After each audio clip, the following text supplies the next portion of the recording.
Well, good evening, everyone. We have a small but mighty crowd in attendance to hear our final concert hall event of the evening, the issues of legalizing marijuana. Now, this issue is certainly one that hits home in the city of Kingston, as our city will be one of the locations for the first 4 cannabis retail shops in Ontario. Now, tonight we have experts on policy, security business, medical issues to discuss the merits and the risks associated with legalization. And here to moderate tonight's panel, I'd like to welcome Dr. Michael Verboda. Dr. Verboda earned an MBA from the Odette School of Business in 2009 and an MD from Schulich School of Medicine at Western University in 2013 before entering family practice residency at the University of Toronto. He now has a focused practice in cannabinoid medicine. He is a member of the Canadian Consortium for the Investigation of Cannabinoids, Doctors for Responsible Access, and the Canadian Pain Society. He has completed over 3,000 cannabinoid therapy consultations and 100 academic presentations on cannabis therapy. Please welcome Dr. Verboda.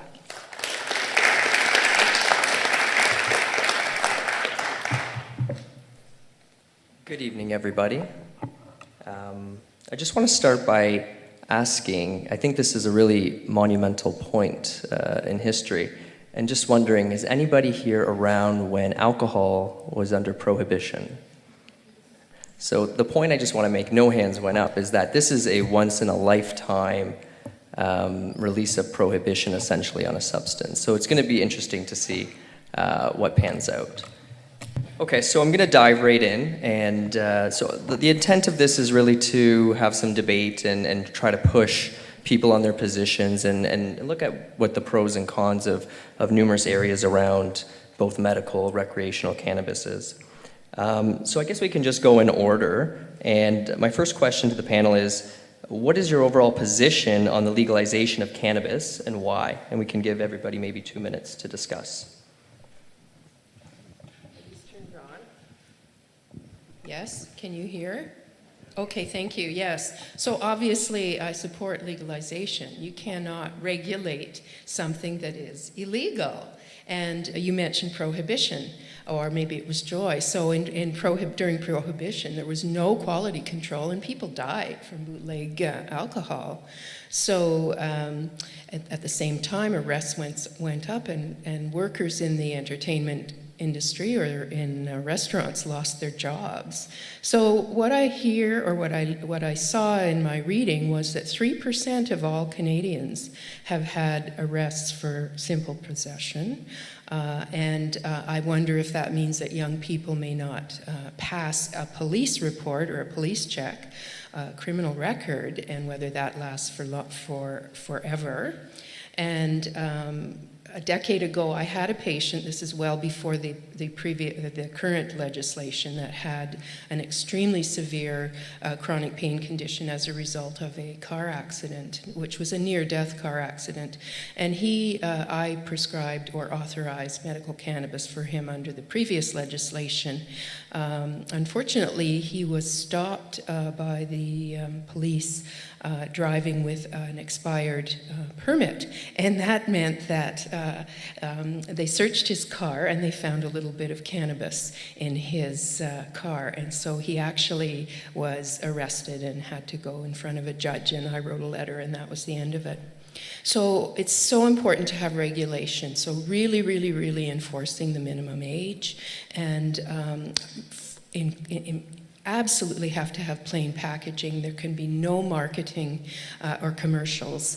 And what they are also doing, which I think is wise, is higher prices for higher potency strains. But remember, be careful what you wish for, because in Colorado, where cannabis has been legal for some time, although marketing is not restricted, arrests are down, but poisonings of both children and pets have certainly soared. Under 2 minutes? I think you're good. So thank you, Dr. Dubin. So I'll just move along to Dr. Ayanrandi. Well, with legalization comes considerable responsibility, and certainly we know cannabis abound it's around everywhere in many, many places. Consumption amongst young people is considerable. The recognition of the leaf is quite ubiquitous. However, when legalized, there need to be structures to monitor as well. With legalization, there's a core advantage of regulating, and in my opinion, there's no single cannabis. Cannabis is like saying dog or car. It comes in all sorts of ratios and of THC and CBD. And what's happening in my clinical experience is people are consuming products, believing themselves to be consuming one thing. So for instance, believing they've got a poodle, but then they've got a Rottweiler and so on. So with legalization, labeling, standardization, clarity of dosage, that can go quite a long way. My point about responsibility also means that with legalization, those involved in monitoring and supporting the consequences need to be adequately informed.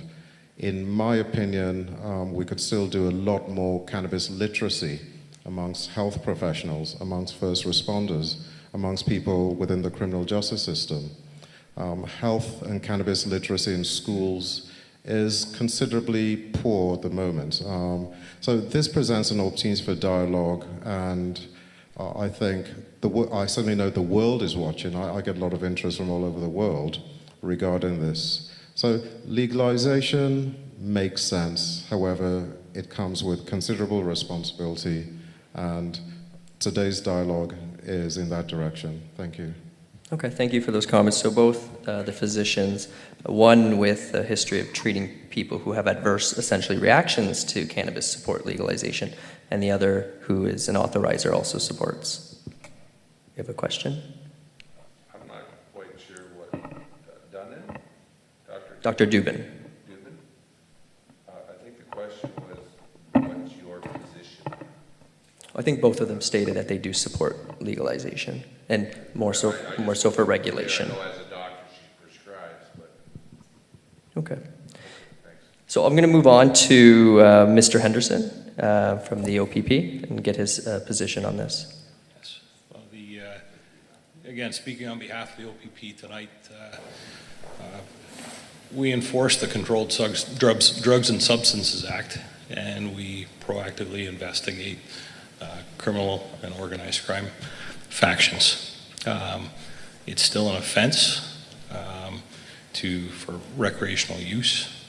However, we are very cognizant working with and following the federal and provincial guidelines that are coming out. And so as far as the position goes, we're going to have to wait and see which way the law dictates on how things will be in effect and come into force. So it's a pretty ambiguous place for the police to be in, and we'll certainly work with our policing partners to best enforce things moving forward. Okay. I'm just going to ask you a question. Now, a lot of funding is being directed to policing something that's becoming legal. And it's why are we dedicating more money if we're trying to legalize this and make it easier? We don't put as much money into regulating and monitoring cannabis now. Why are we dumping so much money to the police forces? Specifically, I can speak to my knowledge about the drug recognition programs and the Highway Traffic Act. So I'm sure there's a question arising later on in the panel about that. But a lot of the funding will go towards those drug recognition experts and the standardized field testing pieces of the law. Okay, thank you. So I'm going to move on to Mr. Gennaro DeSanti Caraco. What is your overall view and opinion on the legalization of cannabis? Well, in general, I certainly support the concept of legalization, and like everybody else on the panel, certainly that brings some concerns. at various levels. But generally speaking, if the legalization process takes effect, one would hope that it's coupled with a significant amount of education for consumers. It will likely lead to the implementation of controls on the production and distribution, which generally should create safer communities, safer access to the drug, and hopefully eliminate some illegal drug trafficking. From a business perspective, one thing that hasn't been mentioned is that we are creating a new environment that will generate revenues, which means will generate some tax revenues for various levels of government. And we hope that that tax revenue is circles back into creating community benefits, but also supporting enforcement, control procedures, and regulation so that the benefits are maximized and the risks are minimized. From a perspective of being a landlord, and our group of companies is heavily involved in that, we do have concerns as how do we balance the rights of those who want to use and the rights of those who want to grow at home versus those that don't want to be involved in that and don't want to have the side effects of someone using and consuming and being in the same community. So we are concerned about that. We're also concerned about the potential uses in the workplace. But generally speaking, we feel with education and with the revenues generated from the legalization being put back into the system and helping support education, similar to what we do with alcohol and tobacco, we hope that it's a step in the right direction. So we do support the whole concept of legalization.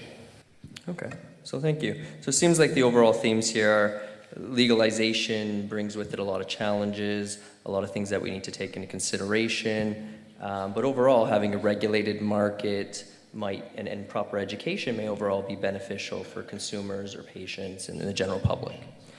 Some people, however, though, think that legalization of cannabis is really, an election ploy or a political issue, and this is maybe perhaps something so that governments can raise funding. Some people say that there's a number of insiders in the Liberal Party, for example, that are running cannabis companies. So I just want to know what people think overall about the politics of legalization. Maybe we'll start here on this end. I wasn't planning to answer that. I think somebody who is currently in power wants to bring the youth vote forward, and that's all I'm going to say. Short and sweet.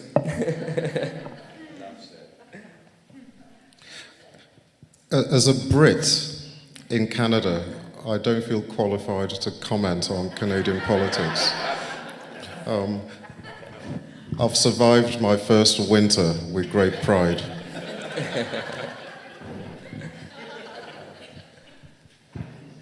Just make sure the mic is close to you. Okay.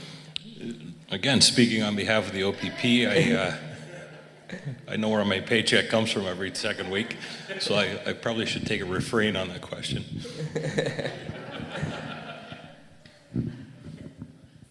Well, certainly when governments do get involved in regulation, from a business perspective, we tend to prefer less regulation, less involvement from the government.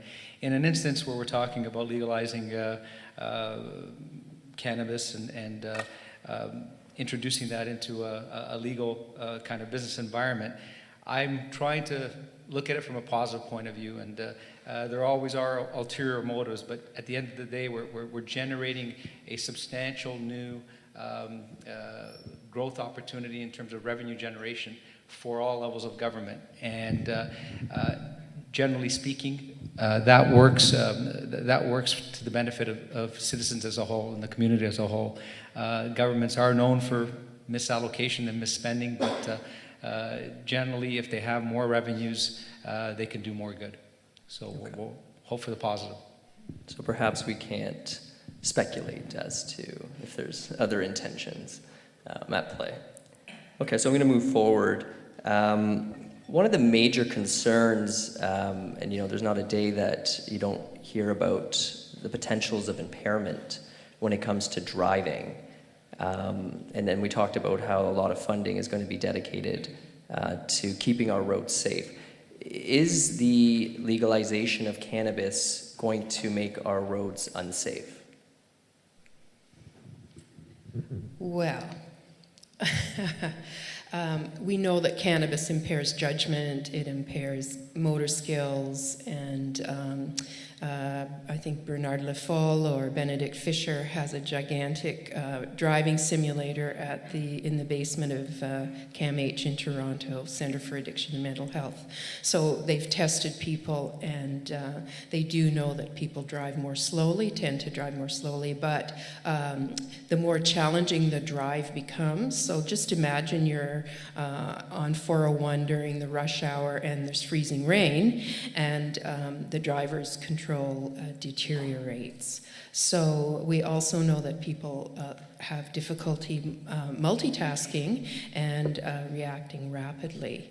So apparently lane crossing is a problem. So you're in one lane and you swerve into the other. That's a problem in people who are using cannabis. So, and if you're mixing cannabis with some alcohol, then that makes it worse. A Quebec study found that 41% of the drivers who died in car accidents had used alcohol, and 20% had used cannabis. So this is not uncommon. And Sunnybrook Hospital, which is one of the major Canadian trauma centers, 14% of their seriously injured drivers had cannabis on board. And oh, by the way, if you add, besides alcohol, you put in some cocaine and a few other drugs like Valium, the risk of fatal accidents goes up 50%. So there's really, in my opinion, I don't know, there's really no weedalizer yet that you're going to get the person out, on the street or on the side of the car, and he's going to breathe into something that's going to tell you how impaired they are. So I'm hoping that you will address that issue. And can I ask you, Dr. Dubin, you prescribe cannabis for patients. What is the advice you give them about driving? And do they get different set of rules if they're using this as a medicine? Yeah, so it's all trial and error. But basically the advice is to not drive for at least 6 hours after using. I try and tell my patients not to drive at all if they've used within a few hours. And do you think it's more impairing or less impairing than other drugs that physicians prescribe, like opiates or benzodiazepines? And what are the typical instructions we give patients on those drugs? Great question. Yeah, I think this brings a point up where... It's a great question, because then we know that I'm going to talk a little in a few minutes about benzodiazepines and opiates, but they're very sedating, and I think anything that sedates someone creates a risk when you're behind the wheel. And likewise, if you're hopped up on cocaine, it's probably also a bit of a risk. Yeah, I wonder if we're just not doing enough. I think cannabis really brings with it an opportunity for us to look at research and evidence and say, maybe we need to be harsher when we prescribe medications and patients are on certain medications to understand if that's also causing sedation behind the wheel. Because I don't know where that data is, but I'm also very concerned as a physician myself when patients are on medications that cause sedation. And typically I think because of cannabis and what surrounds it, it gets a lot of attention, but I think there's a lot of other medications we need to look at. And the advice of don't drive if you're drowsy may not be sufficient enough. But anyways, I digress a bit there. So I'll move forward. Can you tell us a little bit about what you feel about the roads and if this is going to be harmful in general? Yes, the evidence is very strong. I don't think it's even disputable that cannabis does impair driving. If we use very basic principles, it can impair attention, concentration, perception of time, reflexes, and these are things we need on the road to drive. We know also, and I work with a lot of younger people, that driving skill and impairments can change with age and experience. If we add climatic conditions, and the roads here, they can be treacherous under different climatic conditions and different seasons, that brings a completely different dimension. But very importantly, and it's probably a point I'm going to stress over and over again, there's not a single cannabis. And there's a world of difference between the use of smoking cannabis, a different potency, and using edible cannabis products. My concern with edible cannabis is that it's like a submarine. So the effect isn't straight away. It's like a submarine, and I could consume edible cannabis, for instance, drive down the 401, and the impairment begin 30 minutes to 2 hours down the way, which would be like a torpedo being launched from the submarine. And that's where it's really tricky, because the person who smokes may have at that point. So I could be going down the 401, I'm stopped by the OPP, there's no evidence of impairment within 20 minutes of my journey, and I could still be extremely dangerous on the road in an hour's time. So understanding cannabis, the complexity of it as a product, and the consequence on the road, either through direct driving or even having passengers who may be distracted because they're under the influence in the vehicle. So it's the number of variables on the road and the permutation, and good luck to the enforcers. So, Mr. Henderson, I think this is what the public really wants to know is how is the police force going to enforce this? You know, what tests do you have? How can you ensure confidence that accidents aren't going to spike and people won't be harmed? I'll answer this with a caveat. The OPP is committed to highway safety and the safety of the general public as a whole. And people who consume cannabis or other opioids and alcohol, there's no doubt about it, it impairs judgment and causes extreme harm to everybody around them, potentially on the road. I'm not an expert in that area of policing, but I can tell you that the OPP does have a drug recognition expert program, as well as the field sobriety testing. And we're monitoring the legislation moving forward and the stats coming in. And it's a very, as my colleagues have said, it's a mountain that we have to climb and take our time to properly train officers to be aware of, is it an impairment by alcohol, is it an impairment by drug, and enforce the laws that come before us. So officers are going to be looking for clinical signs, essentially, like changes in eye, like visions or pupil dilation or coordination. Is that what they're looking for impairment? Again, when an officer stops an individual on the road, not everybody is able to make that determination, so they'll call in experts to do those types of field sobriety testing and keep within the confines of law and look for those types of signs and symptoms. Okay. And do you know if these saliva tests that I hear about, are they coming out, and are those accurate? Because my patients say that they're not accurate, and if I use cannabis at night, I'm not impaired when I'm driving during the day, but I could test positive, and then we're going to have more legal problems for people that aren't impaired. Do you know anything about that? No, I don't. Okay. No. So yeah, I guess my understanding is that there may be some saliva tests, and I don't know if the government's really approved any, but cannabis is fat soluble, so it makes it very difficult to measure, whereas alcohol, we know certain levels, it dissolves in, it's water soluble, it dissolves, and we can know impairment at certain levels, but cannabis is much trickier.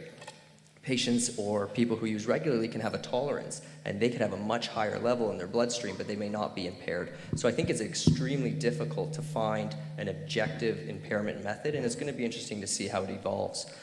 So we'll have to wait and see, but it's going to be quite difficult to anticipate. So we'll move on a little bit further. Mr. Caraco, do you have anything to say about this topic? Well, basically, I'm not an expert in the field, but I think a lot of it's going to have to focus on education. I think we can look at what's happened with alcohol consumption and driving. I think through a lot of education, we've made significant improvement in educating people over the last 25 and 30 years. And we have that history and that knowledge to fall back on. And hopefully, in the situation with legalizing cannabis, we can get a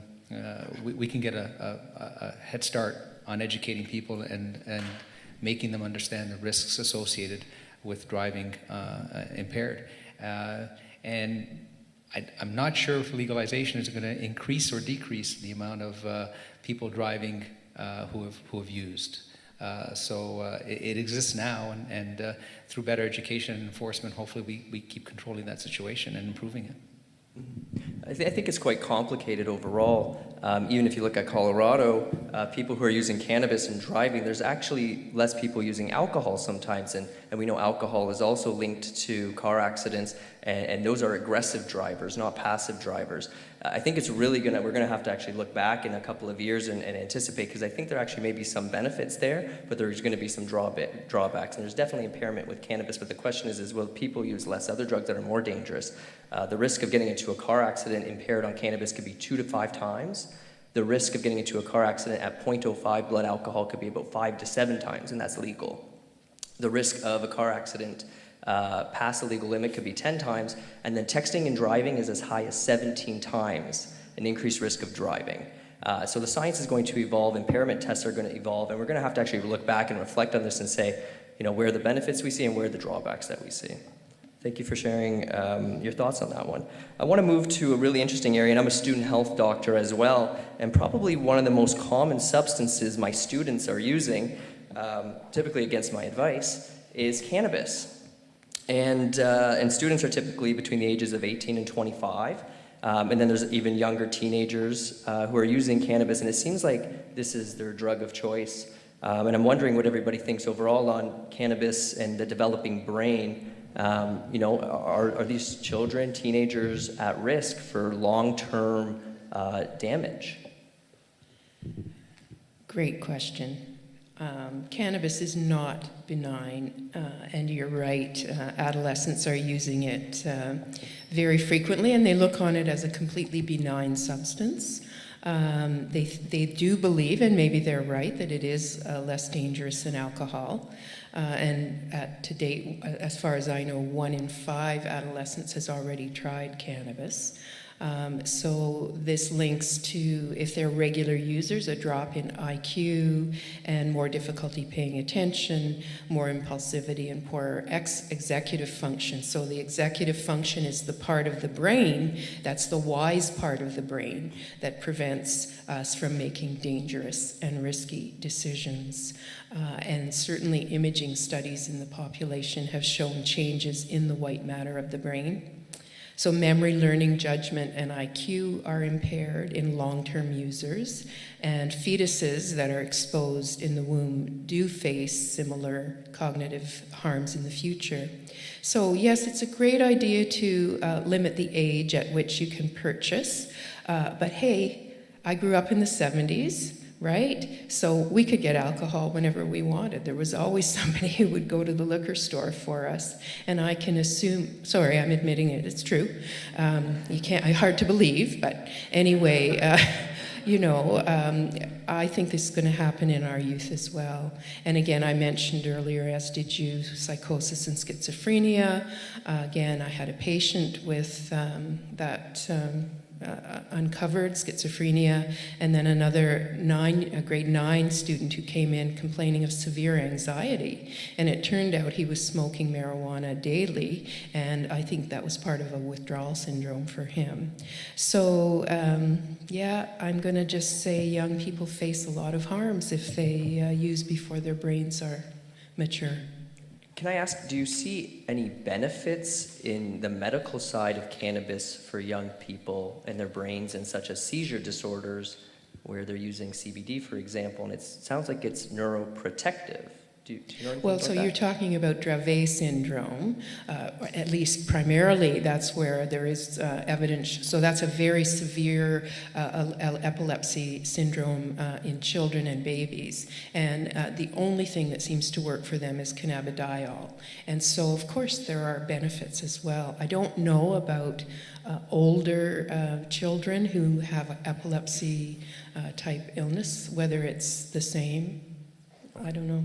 So maybe one ingredient in the plant, the non-psychoactive ingredient, might have medicinal property in some people, but probably not well studied or well understood yet. But generally, using THC in high concentrations is linked and associated with a lot of negative outcomes. Yes, I'll try and keep it as concise as I can, because this is what I work with daily.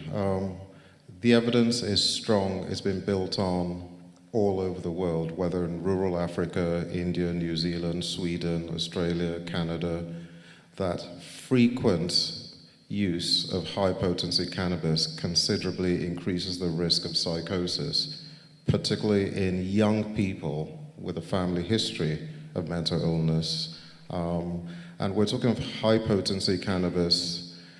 The 70s are a long way from 2018, where, what grandma and grandpa used was, 1 to 3% THC, delta-9 tetrahydrocannabinol.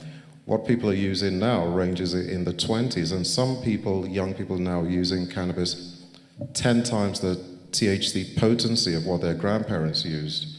In sort of crude alcohol speak, grandpa used to have a beer every weekend, and Johnny's drinking a bottle of brandy every day.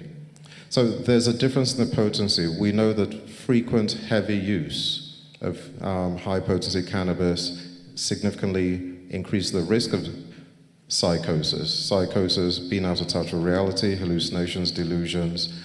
In prime developmental years of young people, years of education, and so on, we know that even where people don't develop a psychotic illness, which may progress to schizophrenia, that the intoxicant effect, and emergency rooms all over the place, seeing people who are intoxicated with the effect of cannabis.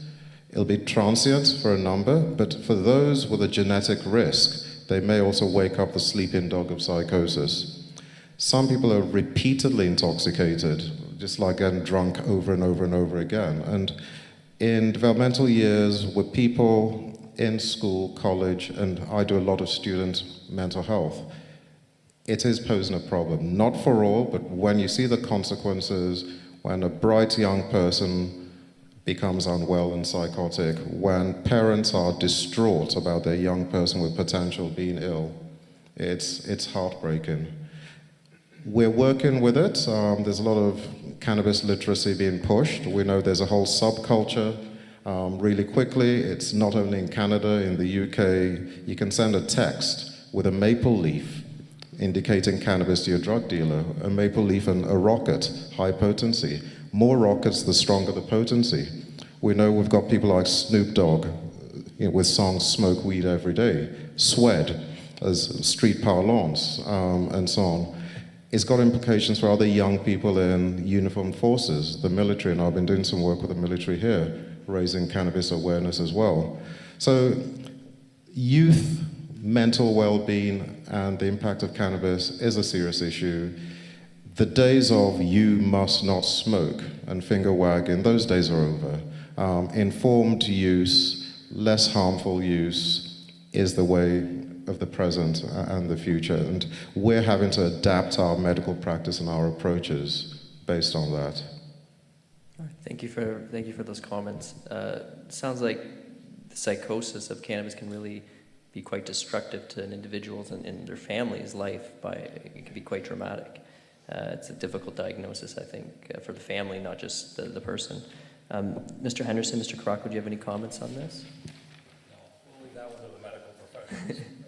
Fair enough. Okay, so we'll keep moving on. I want to go to another medical question, and I'm going to put two together and talk about cannabis for chronic pain and also this whole opioid crisis. 4,000 Canadians died last year from opiates.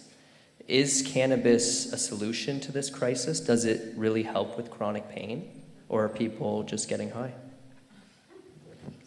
Yeah, I love that question. So, who's going to go to the effort of seeing a cannabis physician just to get a license for cannabis, right? So I see people with chronic pain, severe chronic pain, diabetic neuropathy or nerve damage to the being an example, some very severe conditions, and indeed THC is a valuable component. For some people, it's the only thing that worked.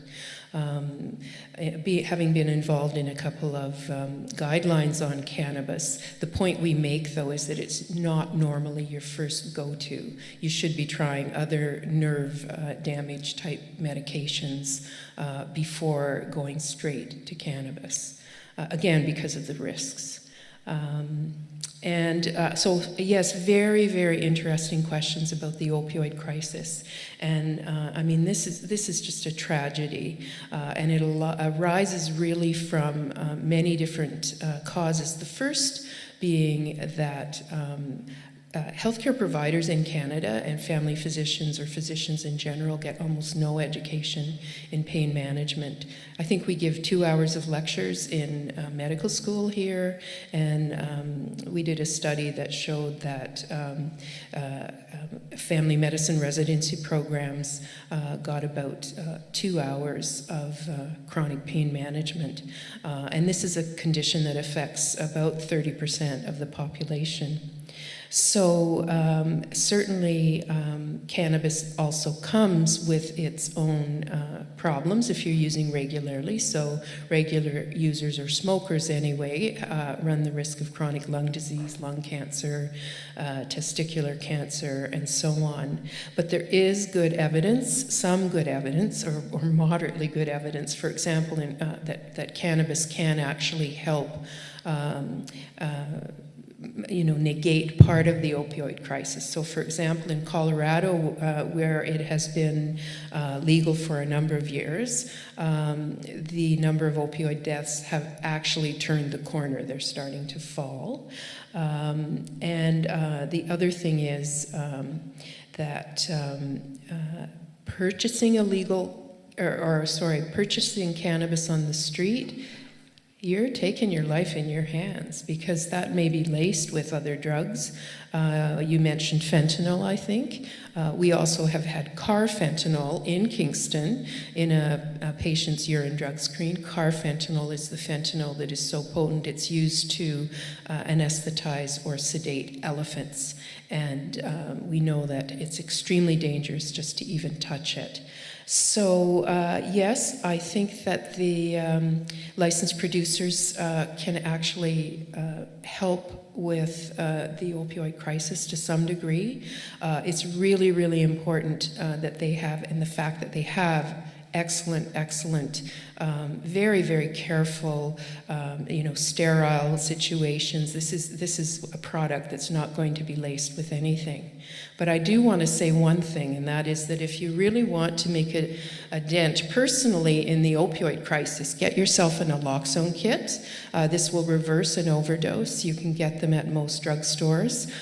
If you can, get the one that is a nasal spray, and it will reverse someone who is nodding off and starting to garble their speech, and their breathing rate is very, very low. I did one in my office about a month or so ago. So yes, if you want to save lives, this is not just for doctors, this is for all of you.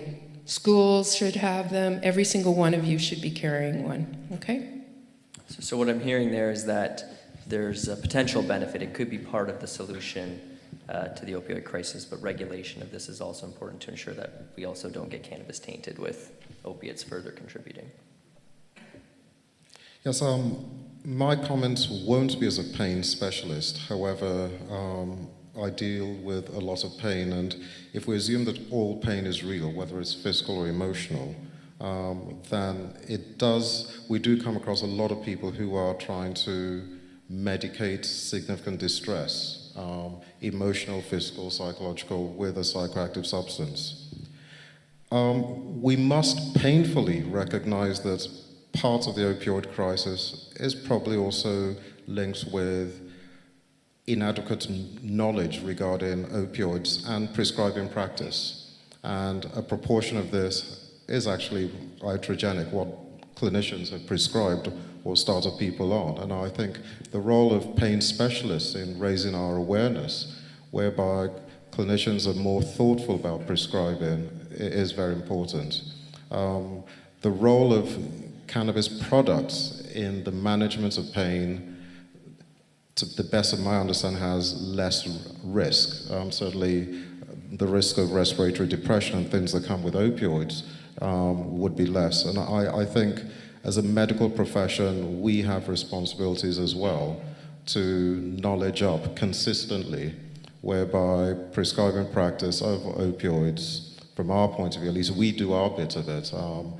We're not prescribing fentanyl and the rest, but there are others that are prescribed and could be prescribed more sensibly, thoughtfully, should I say, rather than sensibly. So cannabis products do have a role in the management of pain. I'm not an expert in it. However, if thoughtfully done, I think we could have a breakthrough with the opioid crisis there. I want to ask you about patients or the general public who use cannabis to feel calm and relaxed. And, it just helps me cope a little bit better. Do you think this is a safe coping mechanism? Is it better than other drugs like alcohol, benzodiazepines? Is it?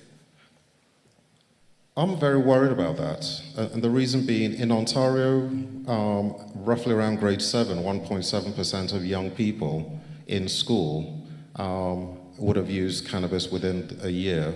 And there's a rapid acceleration by grade 12 to about 37.2, an 18-fold increase. And a lot of the really younger people I speak with, when they use cannabis when they're really young, it's not with a view to getting high. So they're feeling anxious. We know there's quite a growth in social anxiety and anxiety amongst young people. They use cannabis, the calming effect, and the effect predominantly from CBD, they find it really relieving and relaxing, and this is so good. And many are actually learning quite early in life that if I'm anxious and I use this, my anxiety will dissipate. These are the younger ones, way before the older teenagers who actively are trying to get high. And my concern is a lot of people I see around the age of 19 who already have an 8-year career in cannabis use initially found the calming, relaxing effect, the first bit they really found helpful. So there's a lot more we need to understand, and I'd say if I was going to come up with a marketing campaign, part of my marketing campaign would be to help young people normalize anxiety. I'd have a campaign where you'd have a judge say, I get anxious when I'm about to go into court. A surgeon say, I get anxious when I'm about to operate. A prime minister say, I get anxious when I'm about to speak, and so on. And help young people, have a better calibration of what anxiety is and healthy anxiety. Sports people, I get anxious when. So cannabis does have anxiolytic properties in some ratios, and I am concerned that some people are finding the benefits early, way before. So anxiety before psychosis. Okay. So we need to more normalize mental health so that people don't need anything to cope, potentially, theoretically, ideally. I get anxious before speaking on the panel. You don't want the edible to kick in because you never know when it's going to hit, right? Okay. Any comments, Mr. Henderson, of opiates, cannabis? What do you see? Just to mirror my friend's comments on naloxone and the kits and the profound effect, and you can save a life with a kit. So definitely encourage everybody to carry one. And with the comments about the carfentanil and fentanyl, it is a crisis. There have been a lot of overdose and deaths in the area. And we'd certainly encourage, as part of the response to that, you have to speak up. You have to report what you know. From a medical community, the community itself, to work together to come up to find out the source, especially the carfentanil, responsible for a lot of overdose and deaths. This is getting worse, the opiate crisis. Is it going to be worse the next 4 or 5 years? Is that what people are predicting? It's certainly trending that way.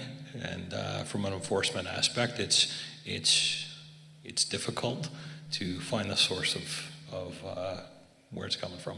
Okay. And can you speculate? Do you think cannabis will put a dent into this? Legalized cannabis, do you think?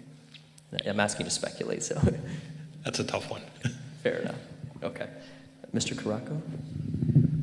Well, certainly I don't have a lot of expertise in the direct medical question that was being posed, but I circle back to the business aspect of it, and the legalization component is creating, again, profit and taxation revenues that should be used to continue and enhance research in these areas, to prove that if there are benefits, and keep continuing along that road.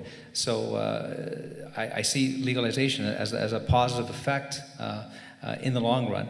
There's a lot of work to be done, but again, when you're generating taxes and revenues and profits, if they're utilized properly, in the long run, I think society as a whole is going to benefit from that research. Yeah, and I couldn't agree further. We definitely need more research, and we were talking earlier how people may be looking globally at Canada in a test tube, and perhaps we're looking at us as the social experiment for legalization, and you're seeing other countries rush online because, hey, Canada's doing it, they're pretty good, right? So we're going to have to kind of reflect back and see what all shakes out, but definitely interesting.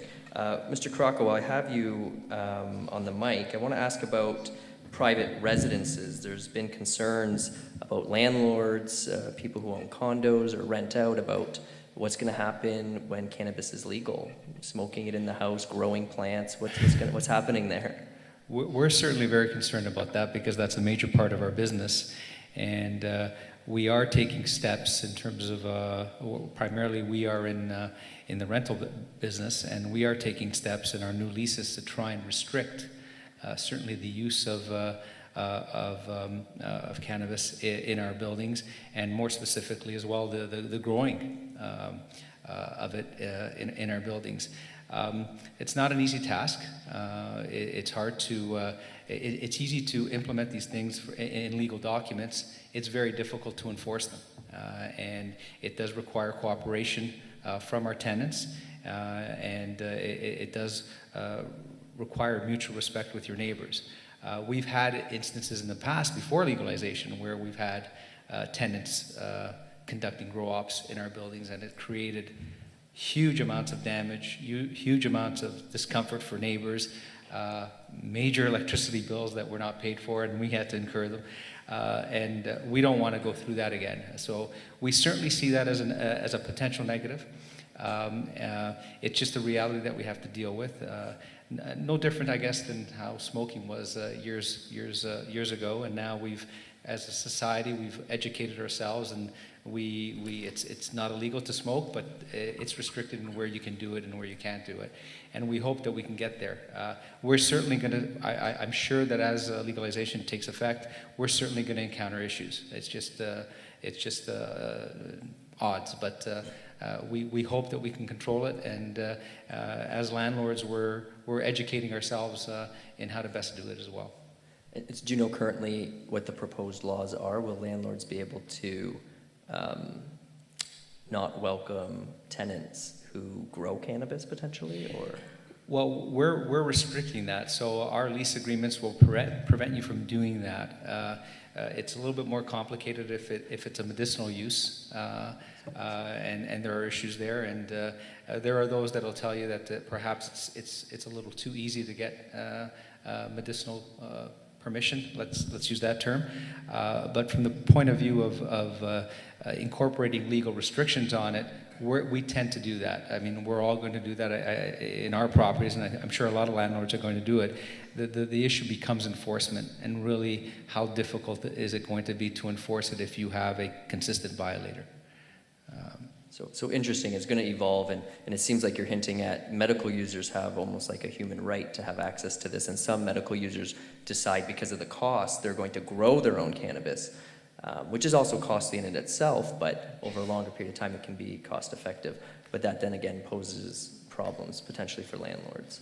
In our case, in several of our buildings, for example, the landlord is responsible for paying electrical costs, right? It's included in your rent. So if half the building starts moonlighting and growing, those costs get passed on to us. And when we talk about regulation, we are controlled as well in terms of what costs we can pass on and how much we can increase rents on an annual basis. That's all controlled. So if our costs go up 10%, it's not that easy to pass that on to our tenants very, very quickly. So we are concerned at that level, and we are implementing restrictions in our leases, but again, enforceability is another step. So we need cooperation from our tenants. Okay. Well, thank you for your comments. I want to ask about the benefits. We talked about the risk of psychosis. We talked about the lack of safety on our roads. We talked about the opiate crisis. Does anyone here see benefits besides the regulation we talked about? Can we anticipate or look at other jurisdictions and look from a public health perspective, financial perspective, a broad lens? Are there going to be overall benefits here to cannabis? Does anyone have any comments on that? Sorry, I'm just so thinking from a medical perspective, there are some conditions that do really well with cannabis. So people who've had spinal cord injury or multiple sclerosis or spasticity, that's another one that is really uncomfortable for people. The other one, chemotherapy-induced nausea and vomiting. A lot of the medications, there are good medications, they're very expensive, but if they don't work, cannabis actually has been shown to have efficacy there, to work there. So just looking from a medical perspective, yes, I think there is a place. And we haven't really explored it. We haven't really looked at it. And I'm not a researcher. I'm not a cutting-edge, surgeon who's going to do something brilliant. But I do hope that the medical profession does take a look at it and does it well. Okay. Dr. Ayanrendi, do you have any comments? Yes, lens. I'll share the opinions there expressed regarding the benefits with some health conditions. So a lot more research needs to be done. And it's actually quite interesting. I'm doing some historical research as well, that not much of what we're doing at the moment is different to what the body of knowledge was with Indian hemp and insanity in the 1800s. The effect on young people, very similar. The use of different preparations for pain. And I've got a copy of the Materia Medica from 1899. And a self-respecting doctor would have had in his doctor's bag cannabis products, opioid products, and cocaine. And I think medicine has to have a lot of humility and just learn from the lessons of history as well. So if revenue's being made, a lot should go into research and knowledge so that we're talking of true benefits. And sometimes there are hidden consequences. So people using medical marijuana developing psychosis because it's still the same THC. THC is young. It was discovered in 1964. And before then, there wasn't any THC. Dopamine that's implicated in psychosis in the 1950s, 50-52. So there are benefits. The knowledge needs to increase. The World Health Organization is looking at CBD at the moment. I think this month of May, there's a lot of work going on there.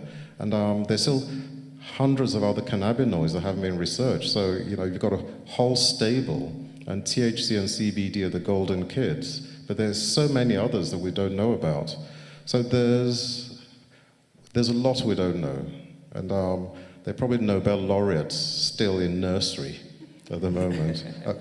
Nobel Award winners. Well, thank you for those comments. So we could be at the start of a whole slew of potential pharmaceutical products from this plant. We're really just starting to pharmaceuticalize cannabis, and it's unfortunately taken us a very long time to get here. Just with respect to the effects and positive or negative that could come out of it, I would, like this forum, it brings people together from the medical profession, private industry, and as it comes into effect, specifically with the court system, it's very good for everybody to educate our judicial folks on the effects that it's having, positive and negative, and to provide that input as experts in the court of law, educate lawyers, judges, as we move forward with different cases. And again, forums like this take it to the next step into the courts as well. Mr. Caraco, any comment? Yeah, I tend to agree with what everybody else said. I mean, we certainly see, from my perspective, the main positive ends up being the capacity to do more research and more education. And if we continue along that path, I think ultimately society will be better off. We're transferring what today is an illegal activity into a legalized business format, and there are benefits to society in the long run if we maintain that course. All right, well, I want to thank you all so much for your comments, and I hope everybody here found that highly informative. There's the pros, the cons, the goods, the bads, the oh my God, what are we doing? And, you know, time will tell sometimes. So thank you.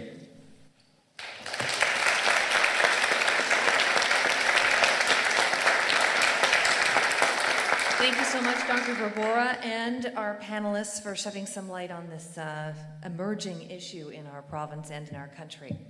Well, that concludes our Health City event for 2018. Thank you all for coming. If you've had a chance to attend all of our concert events, or perhaps just one or two, we hope you are leaving informed and enlightened and entertained.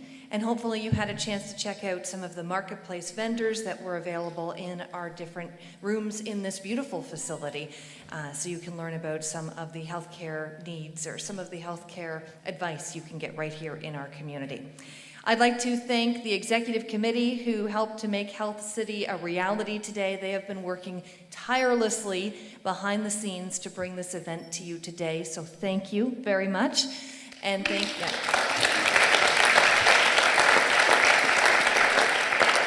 Thank you to all our sponsors who helped to make this possible, and the OMA as well. And our cast of volunteers, I know some of you are still in the audience right now, who helped to make sure setup and the subsequent teardown will take place seamlessly. Thank you all for coming and showing an interest in our health care sector right here in our community. Have a wonderful night, everyone. Take care.